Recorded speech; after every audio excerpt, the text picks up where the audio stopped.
High voltage semifinal champions trophy নিশ্চয়ই ট্রফিতে দেখেছেন। বাংলা ইংলিশের ধারাভাষ্যের সাথে ইনিংস ব্রেকে পুরস্কার জেতার সুযোগটাও নিশ্চয়ই আপনারা দিয়েছেন।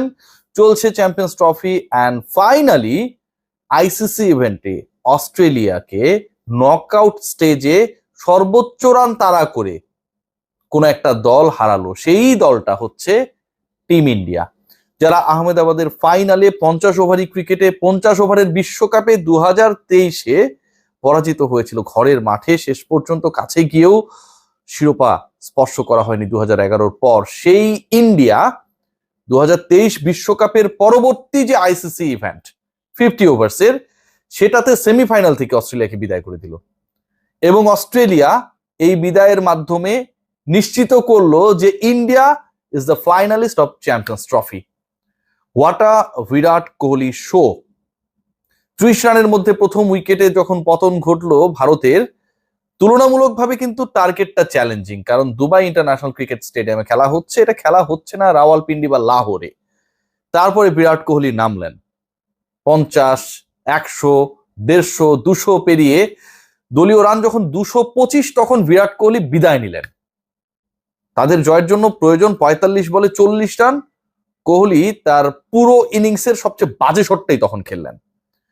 পুরো ম্যাচ কোহলি যেভাবে ডমিনেট করেছেন, একটাই শুধু অপেক্ষা ছিল, পুরো ম্যাচ শেষে ওই একটাই আক্ষেপ, বিরাট কোহলি তার 52তম ওডিআই শতকটা পাচ্ছেন কি?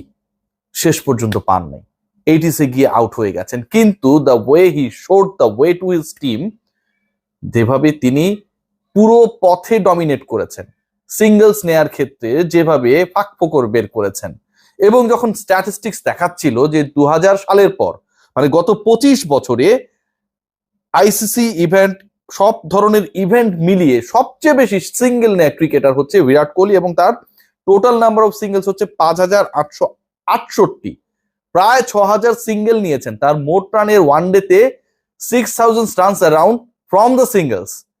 অবিশ্বাস্য, এক কথায় অবিশ্বাস্য। বিরাট কোহলি এই ম্যাচে সেঞ্চুরি পান নাই, বাদ বাকি সবই করেছেন। ভারতকে জেতানোর ক্ষেত্রে পুরো পথটা তিনি তৈরি করতে পেরেছেন। খেয়াল করে দেখুন যে যখনই ক্রুশাল ম্যাচ আসে, গুরুত্বপূর্ণ সম্মানের ব্যাপার আসে, তখনই কোহলি একাই দাঁড়িয়েছেন।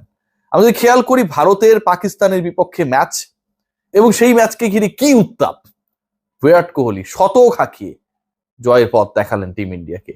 এরপর বিরাট কোহলির সেই রকম ব্যাটিংটা আমরা লক্ষ্য করছিলাম না, জমিয়ে রেখেছিলেন একটা নকআউট ম্যাচের জন্য, যেই ম্যাচটা ইন্ডিয়াকে ফাইনালে তুলবে।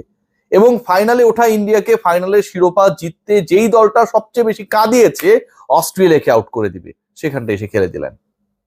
24তম আইসিসি ইভেন্টে 50 ওয়ানডে ইভেন্টে আফটার সচিন তেন্ডুলকার, ভাবা যায়। এবং এটা এখন টপ। অস্ট্রেলিয়াকে আইসিসি ইভেন্টের নকআউট স্টেজে সর্বোচ্চ রান তাড়া করে জয়ের রেকর্ড। 2000 সালের পর থেকে ওয়ানডেতে সবচেয়ে বেশি সিঙ্গেল গ্রহণকারী ক্রিকেটার বিরাট কোহলি আসলে বিরাট কীর্তিমান।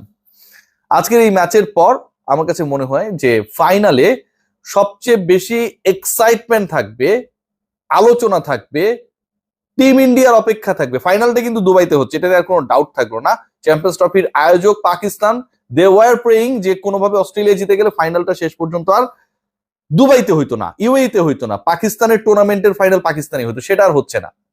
কিন্তু এখন এক্সাইটমেন্টের ব্যাপার যে কোন দলটা ফাইনালে ইন্ডিয়ার প্রতিপক্ষ হয়, নিউজিল্যান্ড ও সাউথ আফ্রিকা, যেই দলই হোক ওয়ানডে টুর্নামেন্টের ফাইনালে গিয়ে আরো একবার কি টিম ইন্ডিয়া পা হড়কাবে, নাকি 2023-এর জ্বালা মেটাবে দুবাইয়ের মরুদ্যানে।